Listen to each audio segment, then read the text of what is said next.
statements expressed in the following program do not necessarily reflect those of WWDB, its staff, or management.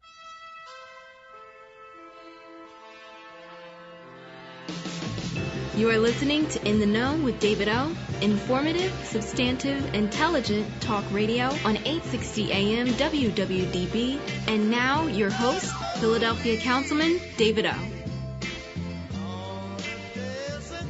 Good afternoon. This is David O. I'm a councilman here in Philadelphia, and it's my pleasure to be here with you. What I try to do is meet you every Tuesday, 2 to 3, here on WWDB, 860 AM, and bring issues and guests that will provide you with useful, worthwhile, and interesting information.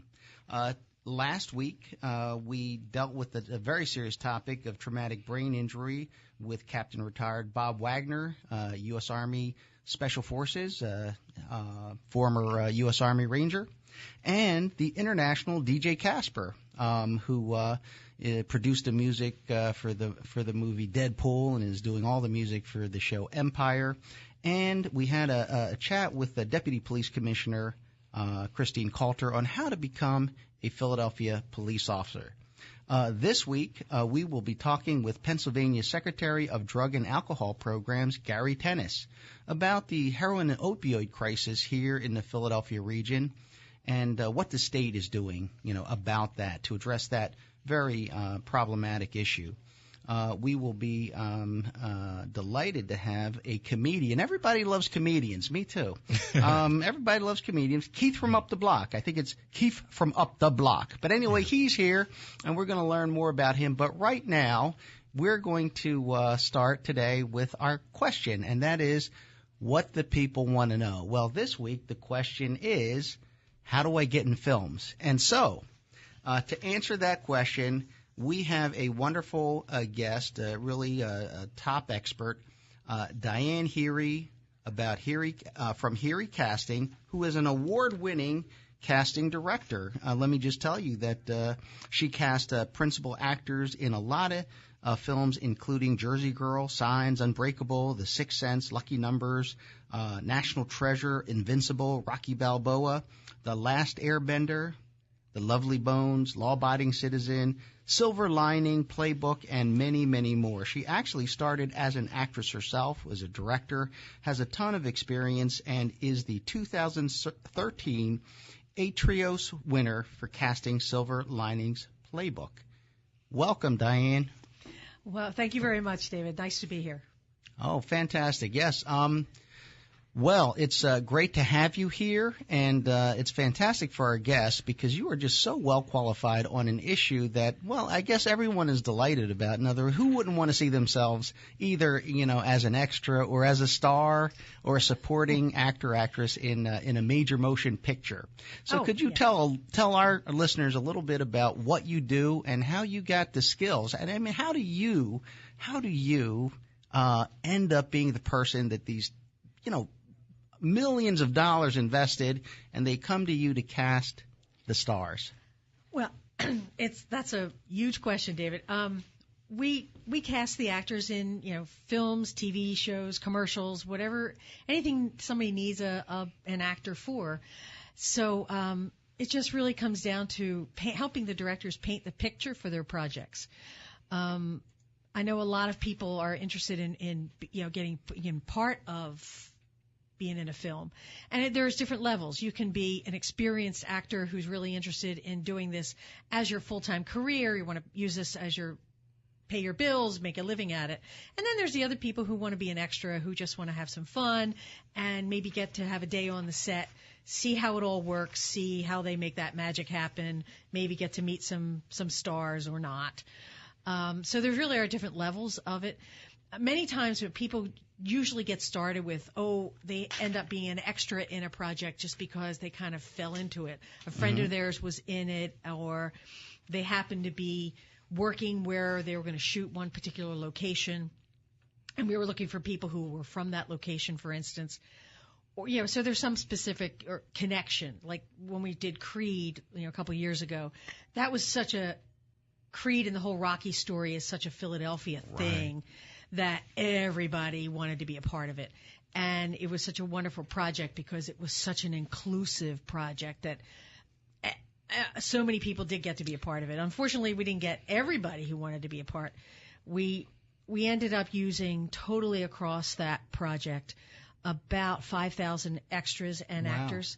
But we had over 12,000 people who wanted to be in the film. So not fantastic. Everybody had a chance. Right. Keith from UpDaBlock pointing to himself. Let me ask you this, Diane. For people who want to get casted, either at the top of the ticket or as an extra, do they somehow get in touch with you? Yeah, we always put everything out there, when we're casting a project. And the best way to stay in touch is just checking out our website or even just our Facebook page. And that's pretty active, and we put things on there all the time. I mean, check it daily because things happen constantly, even if it's just a commercial we're needing somebody for something shooting tomorrow. Right. What is your website Our address? website is just castinghl.com. And then our Facebook page is just Heery Loftus Casting. And, it's a great way to get started because you'll see, we're looking for extras for this project or, principal players for such and such project. So there's always something happening, which is really very exciting for people. So let me ask you this question because I know, that you just got the green light to cast for a new movie. And so you are now looking to fill roles, right? Yeah, exactly. Kevin Hart? Well, I can't say much more about the project just yet, but it will be that's been announced. This Kevin Hart, Bryan Cranston project will be shooting in Philadelphia. That'll start shooting in late January through the spring, and we just got started. I really don't have everything we need yet on it, so I don't have much to announce yet. Okay. But again, if people stay touched on our Facebook page and our website, all the info will be put out there as soon well, as I can. I have 3 things to make in this short time. So first, on behalf of Keith from UpDaBlock, how does a person who is an actor, who's a real pro, how do they get a top level role in a film when they see you? What are you looking for? How does this happen? Well, it really does depend upon the project because it is we serve the story, we serve the director, and trying to get people to help tell that story. And unfortunately, there's many times you may be a great actor, but there's nothing for you in that particular project. And that happens all the time. I live with an actor. My husband's an actor. And I'm always saying the same thing to him. When you don't cast him, I suppose, right? Yeah. So anyway, but so many times it is just finding that fit. That's really what it is. We're kind of a matchmaker in many cases. So, but just getting to get the opportunity to be on that list for consideration, it's important that we know you're alive. We know you're available in this area because many times we lose track of people. Right. So and so, they move to L.A. and we don't know that they're back in town and available. Or, so it's part of the actor's job is to constantly be networking, let us know you're around and you're alive and, hey, I'm interested for such and such project. I may come back to you and say, sorry, there's nothing in this one for you, but you never know. Things change all the time. So it's important as an actor to be your own business person and let us know you're out there and be marketing yourself all the time, too. Okay, and let me ask you this for the rest of us. For people who say, man, it'd be really cool to just see myself in a film or to participate, even if I don't make the cut, I'd like to see how this works. How does that happen for somebody? Well, so just being an extra, for instance? Yes. Mm-hmm. Actually, and that's really a great place for many people to get started. And again, just staying in touch on our Facebook page and our regular website, because we will be announcing when we're looking for extras for a project, and that's when.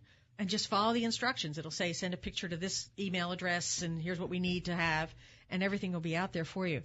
And then again, if you're a match for what the scene calls for, then you'll get that call. Diane, look to your left. Are those matches over there? Those 2 young ladies? Should they be in the film with Kevin Hart and all that stuff? Well, I don't know. How about that handsome young man behind him? Do we need like a heavy? Anything can happen. Well, does it happen that, for example, you walk in a building and you say, That's the right person. I need you. Or is that a myth? That just doesn't happen. It really is a bit of a myth. Oh, it has happened. I'm disappointed. All right. It has happened on occasion where, like in Creed, for instance, yes. Like the trainers, they were all real boxing trainers from Philly. And, the director was scouting locations at real, gyms, and was like, I have to have that trainer. He's, Right. He's the guy, and he's a great face.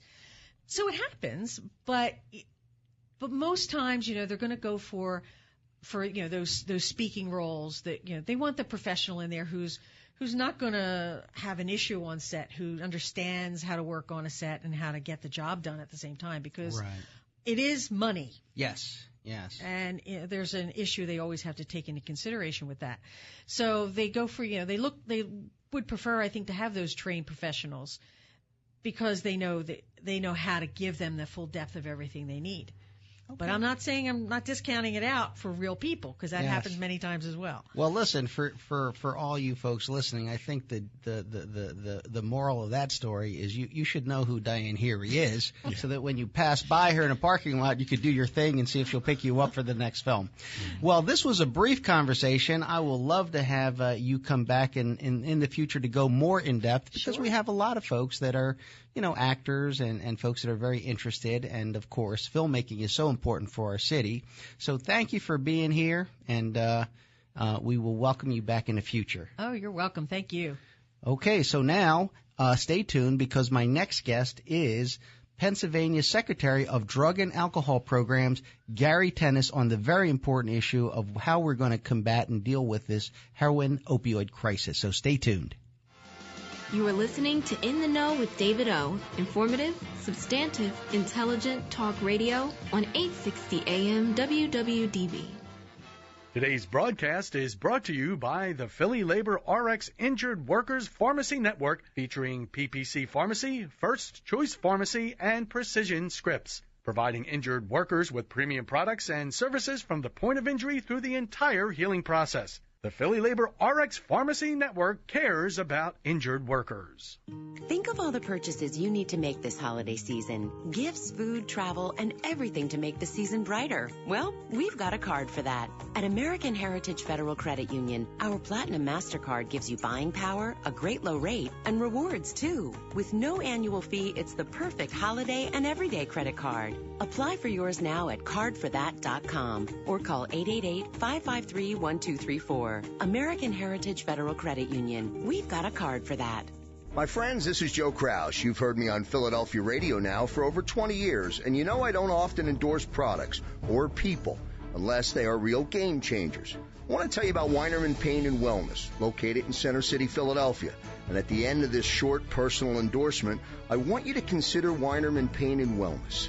If you are recovering from an injury, if you or a family member has been diagnosed with a disorder that has stopped you in your tracks, or if you're like me, determined to learn about wellness while getting yourself prepared to stay healthy so you can enjoy the blessings of your family. Remember the name of this warm and caring location, Weinerman Pain and Wellness. Why should you consider Weinerman Pain and Wellness? Because they are who you expect them to be. Weinerman Pain and Wellness, on the web at WeinermanPainandWellness.com. Every day, the men and women of the United States Marine Corps demonstrate their commitment to defend the American way of life. Since 1775, we have served our nation as a force in readiness. From combat operations to humanitarian assistance in every corner of the world. No matter where the mission takes us today, or wherever our country needs us tomorrow, we always remember the land we call home. As Marines, we take a stand for each other, for our nation, for us all. The few, the proud, the Marines. This holiday season, you probably have your own wish list. A new kitchen, a new home, or a new car for the new year. Well, we've got a loan for that. At American Heritage Federal Credit Union, we have the perfect loan to make your wish list come true. With great low rates and flexible terms designed to fit your budget. Visit loansforthat.com. That's loansforthat.com to get started today. Or call 888-553-1234. American Heritage Federal Credit Union. We've got a loan for that. Today in school, I learned a lot. In chemistry, I learned that no one likes me.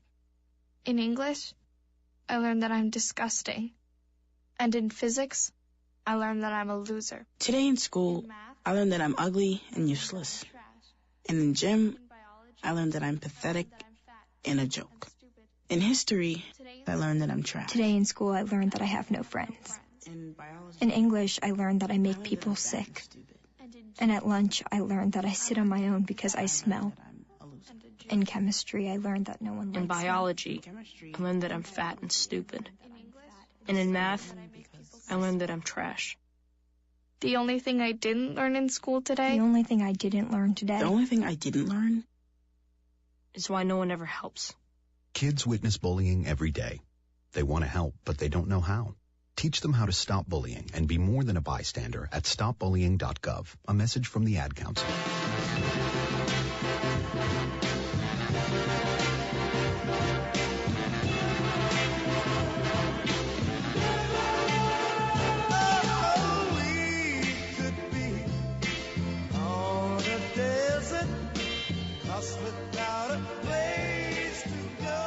Okay, this is David Oh, City Councilman here in Philadelphia, and serving our city, but interested so much in, well, of course, our entire region, because we're just part of a puzzle that makes up our community, and our community consists of the Southeast region for sure.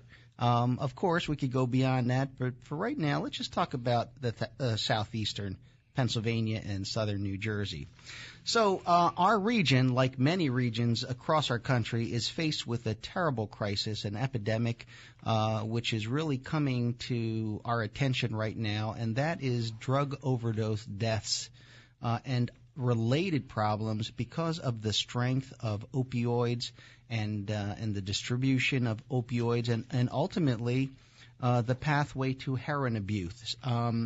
And Philadelphia, for example, had 720 drug overdose deaths in our city in 2015. That's more than twice the homicide rate of our city, 10% increase over the previous year, a 57% increase between 2009 and 2015.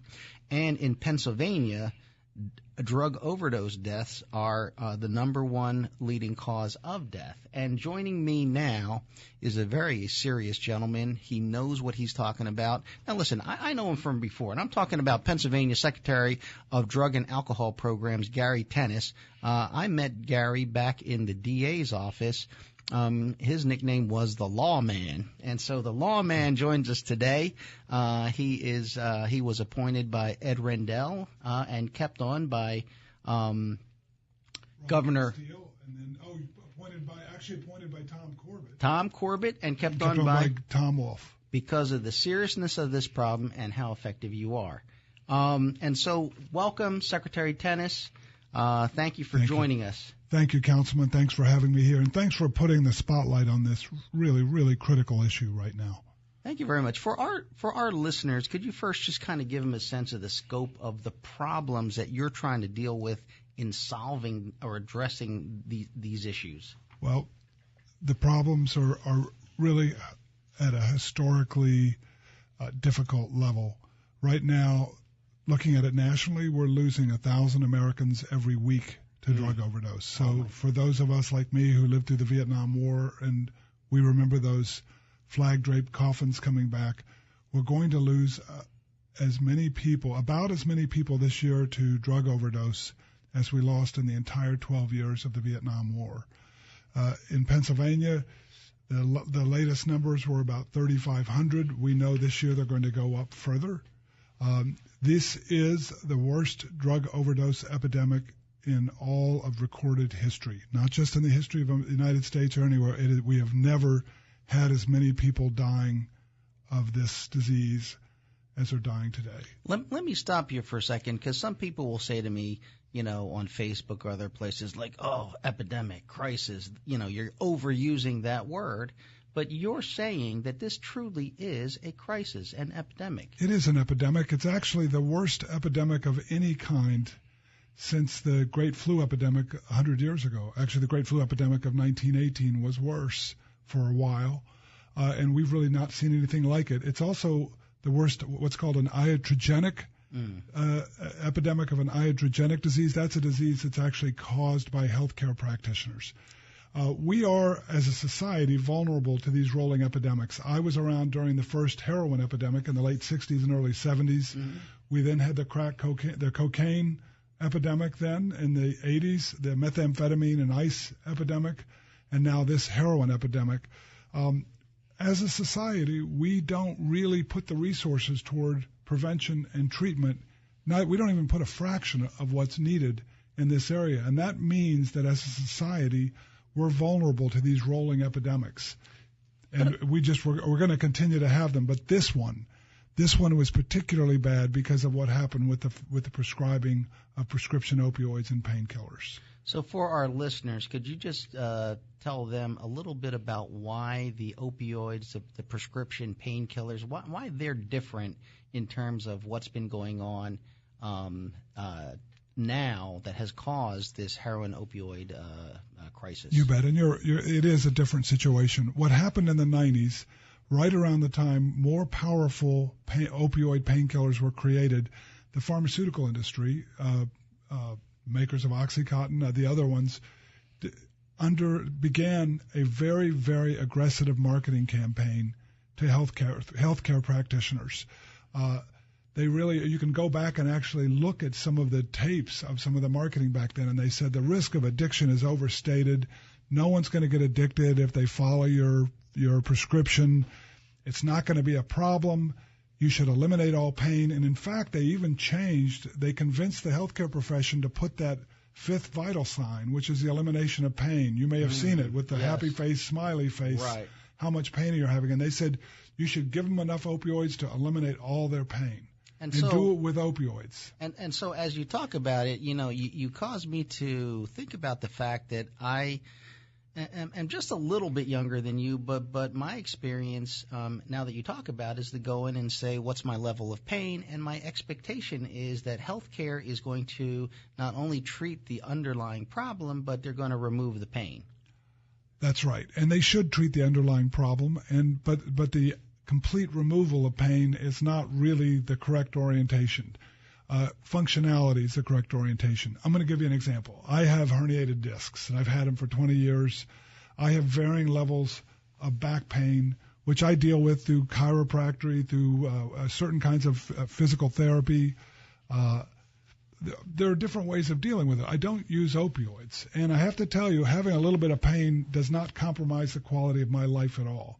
One of the things that we've done in Pennsylvania is to try to bring that prescribing down. Do you know that the amount of opioids prescribed in America actually quadrupled over the past 15 years? You do know because you've been working on. You've been a leader on the issue. I've been working on this issue. Yes, you have been. You've been. By the way, thank you for your leadership. No, but I was shocked and surprised. I didn't know that, and being a former prosecutor and even being a city councilman, until I saw those numbers, I was not aware of the magnitude of this problem. Oh, it's unbelievable. And so one of the things we've tried to do here in Pennsylvania is really put the focus on getting the prescribing under control. We started actually back in 2014, developed a big prescribing guidelines work group, did 3 sets of guidelines in 2014,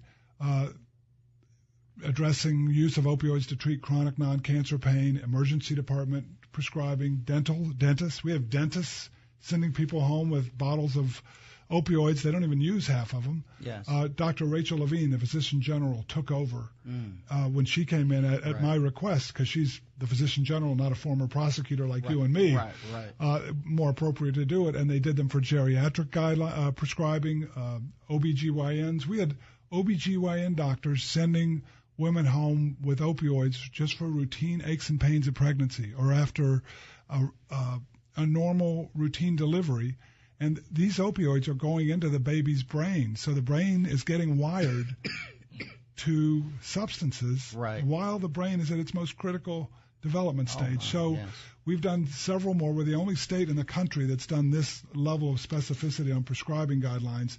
But all of the aim is toward kind of thing you just talked about, David. You just talked about getting to the underlying cause.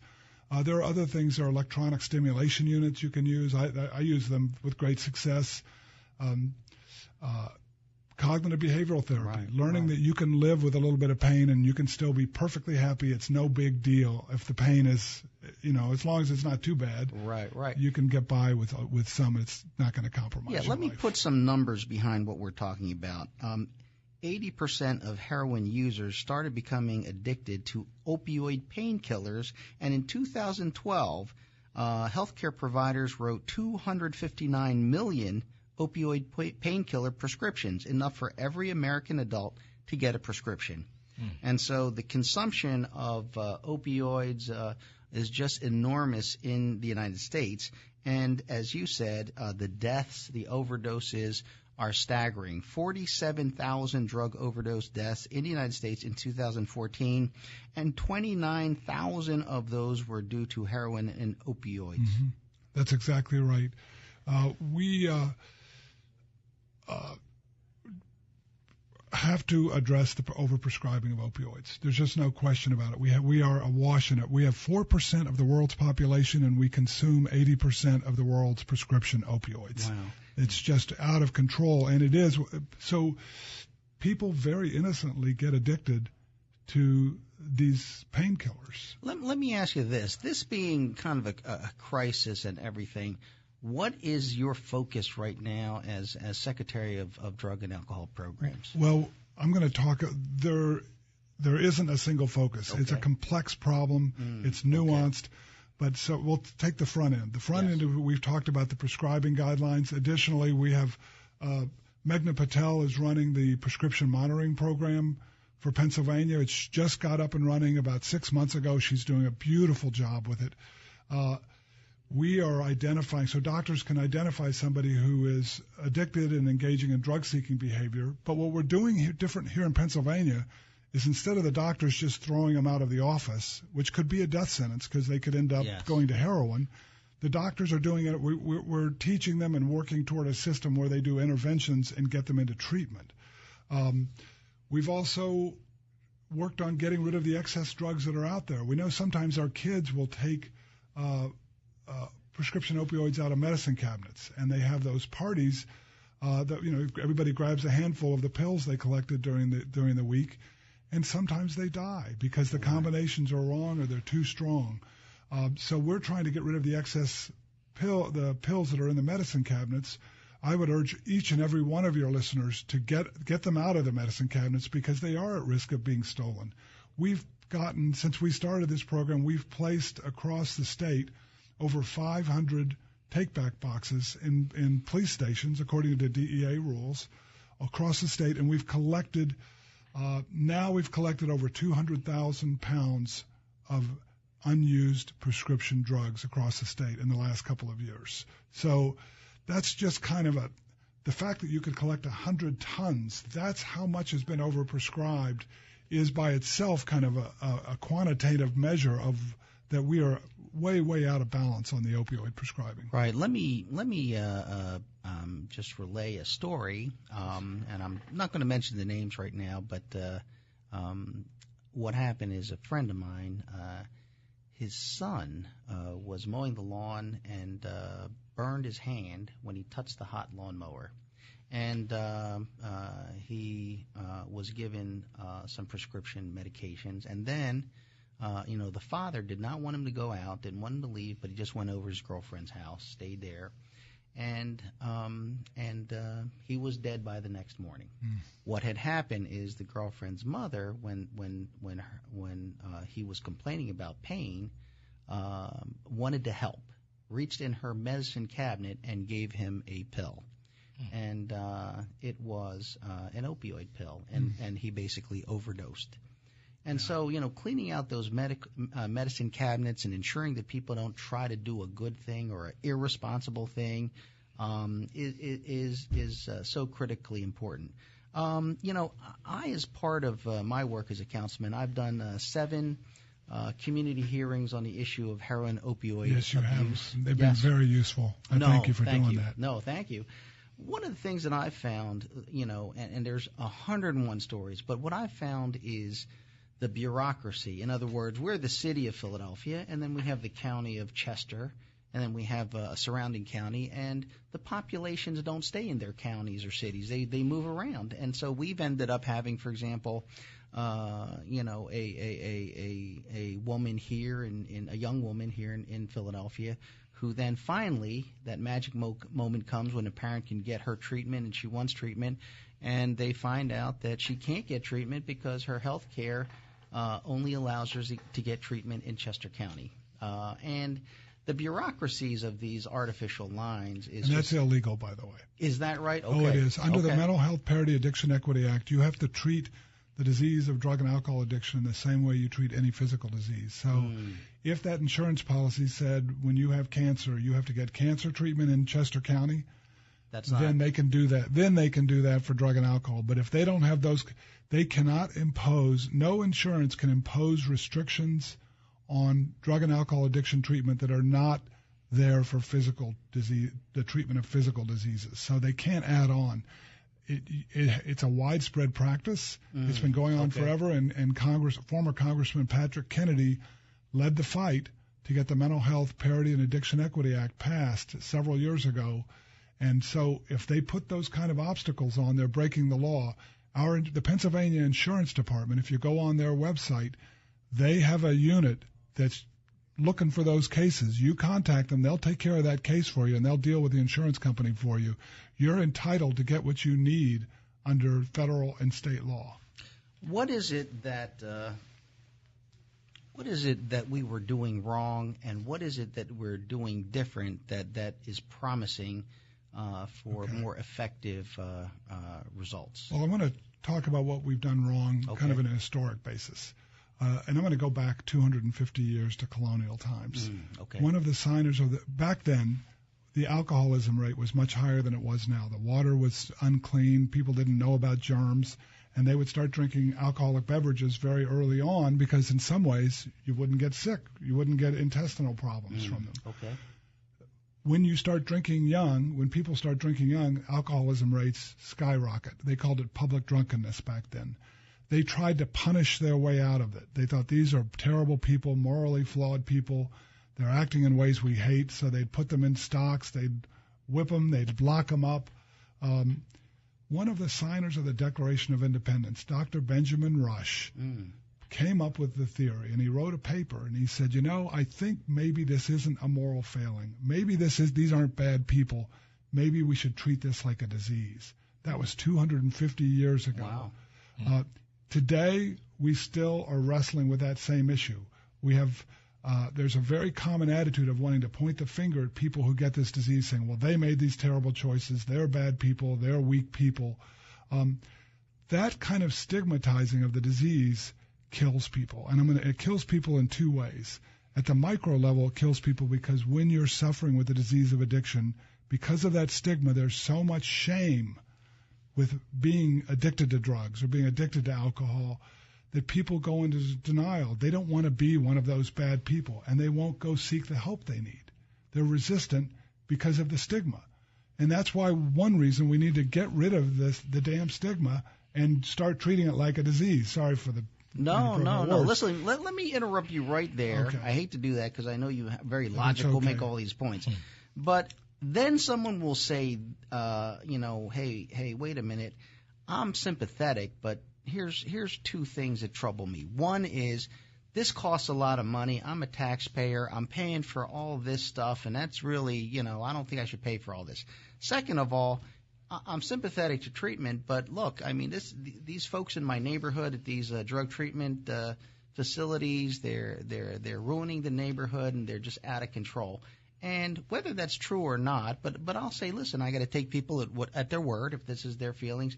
But what would you say to someone who would say, listen, can't you control the costs, and can't we do this in a way that it doesn't hurt my neighborhood? Right. Well, let's first go to your first point about can we afford to treat it. First of all, we do decide to treat other diseases. We need to treat this one too.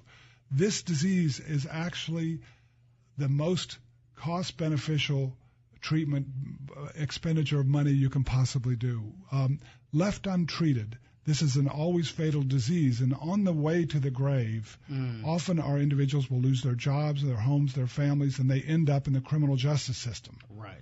So there's been a lot of research, and in the United States U.S. Surgeon General's report that came out last Thursday, he identified what we've been seeing for 20 years now, which is when every dollar you invest in treatment reduces criminal justice costs by $7.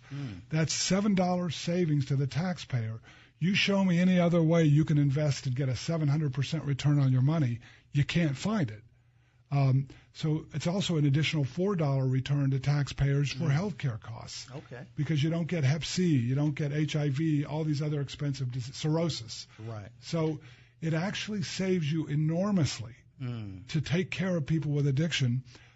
Because of the stigma, we don't. And we end up having we could have our crime rates that are half of what they are today if we fully resource this. If we would get above funding only 10% of what's needed and up to 100%, if we work toward that, most crime in our communities that occurs today would go away. Because 70% of it is driven by untreated or undertreated addiction. Wow. That's why we have crime. That's why we have these huge prisons and jails. And you and I you saw the cases, yes. David, just like I did. You saw those people went in front of us, and they, for the most part, had a drug and alcohol problem. Let me ask you this, because this is a concern wherever I go, not in my neighborhood. I don't want a methadone clinic in my neighborhood. And I say, what are the complaints? And I've been in community meetings and yes. where communities oppose, and this is pretty much what they're saying. They're saying, like, number one, we doubt that this works. Number two, it looks like a racket. Number three, it's just like a mill. They all come at one time. They're hanging around. It's disruptive to the neighborhood. They're out in residential areas. We didn't know when we thought they were a medical practice that they were going to be a drug addiction treatment. So we feel surprised. We feel, that we didn't accept this. We feel cheated in a way. Mm-hmm. And I wonder if people would complain so much if those issues of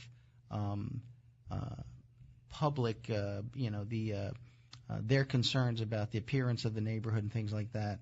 Yeah. Was dealt with, and can it be dealt with, or can it not be dealt with, and how would you deal with this? Because you're trying to get treatment into various communities so that people can access quality treatment, and yes.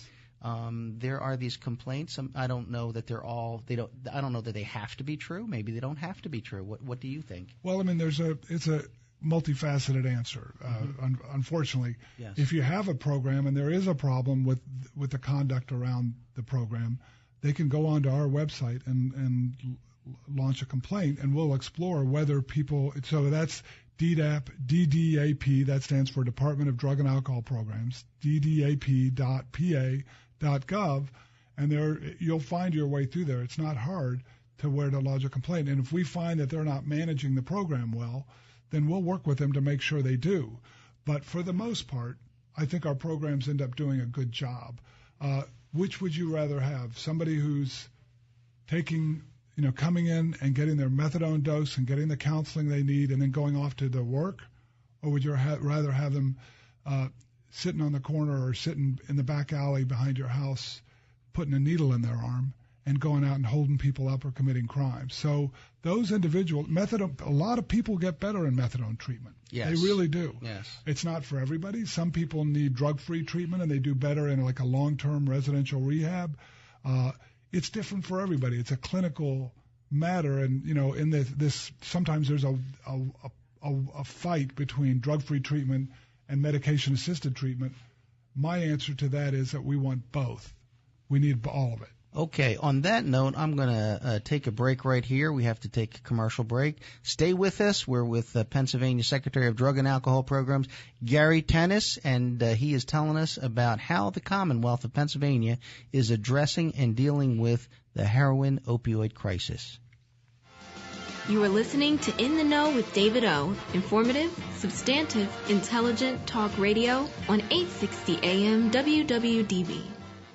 Today's broadcast is brought to you by the Philly Labor RX Injured Workers Pharmacy Network, featuring PPC Pharmacy, First Choice Pharmacy, and Precision Scripts, providing injured workers with premium products and services from the point of injury through the entire healing process. The Philly Labor RX Pharmacy Network cares about injured workers. Think of all the purchases you need to make this holiday season. Gifts, food, travel, and everything to make the season brighter. Well, we've got a card for that. At American Heritage Federal Credit Union, our Platinum MasterCard gives you buying power, a great low rate, and rewards too. With no annual fee, it's the perfect holiday and everyday credit card. Apply for yours now at cardforthat.com or call 888-553-1234. American Heritage Federal Credit Union. We've got a card for that. My friends, this is Joe Krause. You've heard me on Philadelphia radio now for over 20 years, and you know I don't often endorse products or people unless they are real game changers. I want to tell you about Weinerman Pain and Wellness, located in Center City, Philadelphia. And at the end of this short personal endorsement, I want you to consider Weinerman Pain and Wellness. If you are recovering from an injury, if you or a family member has been diagnosed with a disorder that has stopped you in your tracks, or if you're like me, determined to learn about wellness while getting yourself prepared to stay healthy so you can enjoy the blessings of your family. Remember the name of this warm and caring location, Weinerman Pain and Wellness. Why should you consider Weinerman Pain and Wellness? Because they are who you expect them to be. Weinerman Pain and Wellness, on the web at weinermanpainandwellness.com. In May of 2000, Dave O'Carnakar skied the full descent of Mount Everest. Every day, somewhere in the world, someone base jumps off a bridge, an antenna, a building, or a mountain peak. At Mavericks, surfers brave 60-foot faces and a punishing rock bottom to ride the world's largest waves. Across suburbia, skateboarders transform curves, stairs, swimming pools, and cement flood basins into Everests of their own making. In the old days, we called these people adventurers. Now, we call them extreme sports enthusiasts. There's a group of people who jump out of helicopters into 30-foot ocean swells, race vehicles through war zones, chase hurricanes, fly through walls of fire, and maneuver zodiacs through flash floods, all in an effort to save lives. We call these people the Air Force Reserve. The Air Force Reserve. Live the extreme.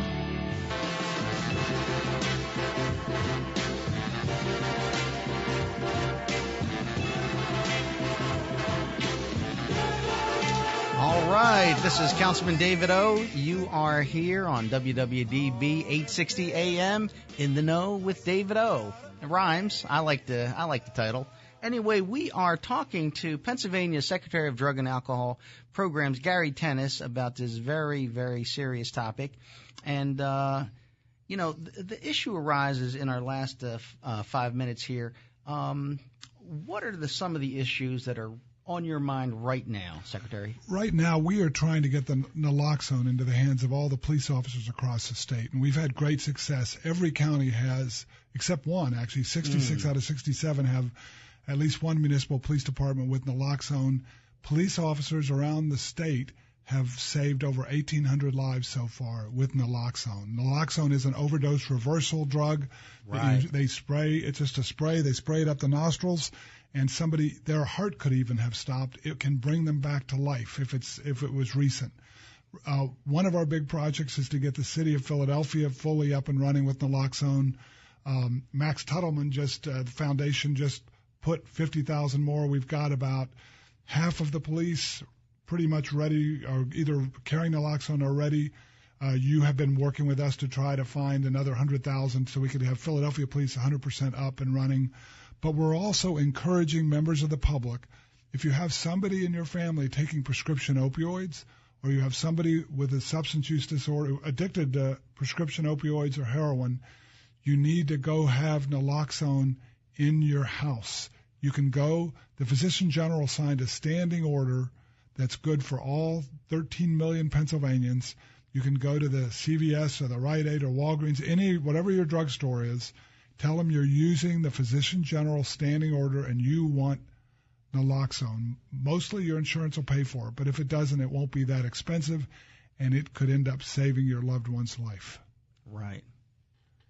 Well, that is very important for people to understand that even if someone has died from a drug overdose, they could be brought back to life. Right, and even when they're brought back to life, we're not done with them yet. So we're working with all of our emergency departments across the state to make sure that once the person is stabilized, that we get them directly into treatment. We don't just want them alive. We want them to be able to go on and live the rich, full lives of recovery. All right. Well, thank you very much, Secretary Tennis. I'll just say, kind of as a side, that when I was hired in the DA's office, we were just laughing about this previously. I interviewed with Secretary Gary Tennis. He was the head of the hiring committee. And so today I am interviewing him. And we have reversed our roles here. That's right. And you were kind to me. Thank you. Thank you very much. Great having you. Okay. Now, listen, a fun part of our show, and an important part, is highlighting, people in and around our city, or people that are just very significant and important to us. And today, we have everybody's favorite, a comedian. Why do everybody love comedians? I don't know. But he's not just a comedian. He's an actor. He's a performer extraordinaire. He is Keith from Up the Block. Yes, it feels good to be here on a David O show. That's some funky intro music too. I don't know what that is, but it's like it's the Intruders. Yacht rock meets yes. Meets funk. It's the Intruders. That's I like that, man. Yeah, it's a Philly-based group. And I like the music, but Keith from Up the Block, well, everybody, I know Keith from Up the Block. I've had the pleasure of being entertained by this gentleman. He's just one of those guys that, he's got the magic. Oh, thank you. And you have been around for a little bit. I mean, you graduated from the Philadelphia High School for the Creative and Performing Arts, where a lot of our greats, Boys to Men, The Roots, come out of. And so could you tell our listeners, number one, what makes you so special? I think what makes me so special is also what makes me not so special. I think I'm kind of like the boy next door, but like, from an urban inner city like perspective. So I'm real, but I'm not, I'm hood, but not too hood. I can communicate with a lot of different people. So kind of, Keith from Up the Block, the urban boy next door. So, and what are you working on right now? Right now, well, currently I'm in the new Triumph the Insult Comic Dog. Are you familiar with Triumph? No, I'm not. Okay, started out on Conan. It's there's a gentleman named Robert Smagel who's been doing Triumph the Insult Comic Dog for years, but Funny or Die are now producing specials on Hulu. So I'm in his movie on Hulu, Triumph's Summer Election Special 2016. So people can check that out right now if they stream and go to Hulu. And then, I also record funny music. Sometimes it's very intelligent and raw. Well, I have a new song out that's a parody of James Brown's Living in America, called Moving Back to Africa, about, Trump's election and my hiatus and me moving back. Bring it to us. I mean, you want to hear a little bit of it? Yeah, I'm sure. I'm moving to Zimbabwe, the Ivory Coast, Botswana, anywhere, on an enterprise rental or a motorboat. I'll get behind the wheel, 'cause it is getting real. Now there's one destination, it's real far. Somewhere in Senegal, Cameroon or Zanzibar. Ow! Moving back to Africa. All right. Okay. That is funny stuff. I mean, and it's interesting because your daughter is here, doing Facebook Live. Is that right? She's my daughter's here. She's on a Facebook Live, and it is her birthday. She is 19. Happy birthday! Today I have a 19-year-old. And they're not embarrassed by Dad, because that's a thing, kids. She has been. Look at her she face. Probably wouldn't say it that much, but there was a video that I did on YouTube. Okay. It was me in red thongs.